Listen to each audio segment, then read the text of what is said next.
We've got one more surprise for you. Oh, boy, here we go. You've been doing this NASCAR thing for almost 50 years.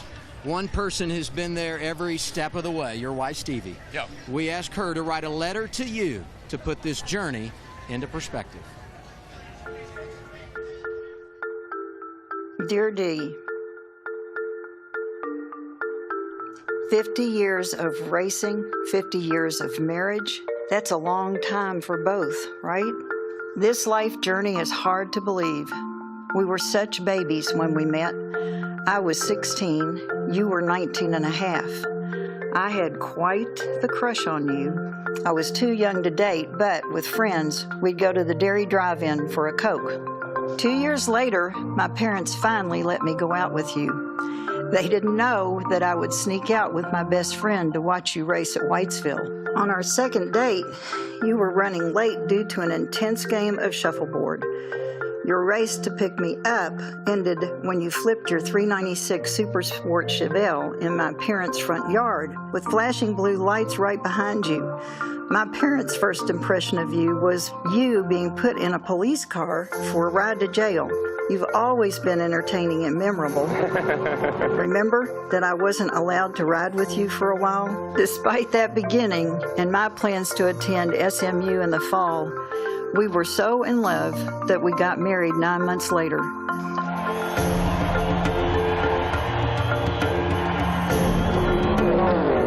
One of your first races was the Talladega 500, and you led. You came in for a pit stop, hitting the steering wheel with both fists, hollering gleefully, "I'm leading the race, I'm leading the race." Not long after, with our families there, you won your first Cup race at Nashville. I'll never forget the huge smile on your face. That was the beginning of many wins. Two of our proudest moments came with the birth of Jessica Lee and Sarah Caitlin. At Martinsville, a few days after Jessica's birth, I had a rose put in your driver's seat with a note that said, "Win one for me, Daddy." That September day, you won your first race of the season, perhaps because you were so distracted by the happiness we shared as we awaited, after 18 long years, for our first baby. You were so dedicated that you even had morning sickness with me. 5 years later, Sarah Caitlin was born. A few days later, you were getting in the race car when an MRN reporter stopped you for an interview. At home in Franklin, I heard you say, "I love racing, but man, I wish I was home rocking that new baby." Dee, we have so many stories to tell. We won the Daytona 500 in 1989. You'd won a lot of races at Daytona, but the sport's most prestigious race always seemed to slip away. You weren't the fastest car that day, but you were dogged and competitive.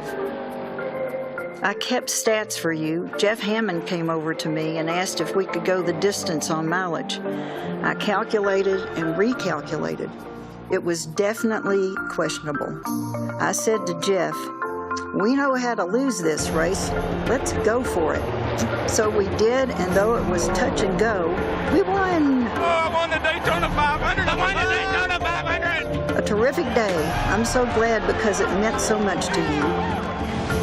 Boogity, boogity, boogity. Let's go racing at Daytona, boys. When you retired from racing, we weren't sure what you would do. The Lord opened a door into the broadcasting booth that was filled with hard work, fun, new friendships, and countless opportunities. Your first race was emotionally charged. You got it, you got it. You got it. That's right, brother. Your brother Mikey won the race. How about Dale? Is he okay? I just hope Dale's okay. I guess he's all right, isn't he? And your buddy Dale lost his life. It was a mixture of raw emotions. I'll never know how you made it through that day, but you did. I've watched you, Darrell, make the complexion of the sport better just by being who you are. You've generously given me credit for the changes in you, but you've helped me to be a better person too. You are loved by many, especially little Louisa, who can't wait for more playtime with her granddaddy. We know that the Lord has never let us down, and that whatever He has for us now will be good and relevant.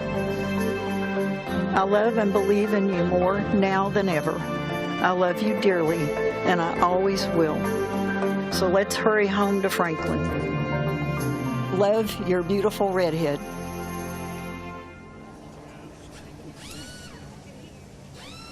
Okay, that did it. I'm done. Jeff, I told Stevie that day, I said, honey, I had a police escort. She said, I thought they were supposed to be in front of you. So this lady right here, she's the difference maker in my life. My biggest fan, my cheerleader, and then my two daughters, Sarah Caitlin and Jessica Lee, come along, and it changed everything. It changed me. It changed the way I look at things, changed the way I felt about things, and my life's never been the same. And after today, my life will never be the same again, but I don't know what chapter 3 is. I just know there is one. I just don't know what it is yet. I don't have a plan. I'm a day-to-day guy. We'll figure it out. So many stories, so many moments, so many memories. More race day straight ahead.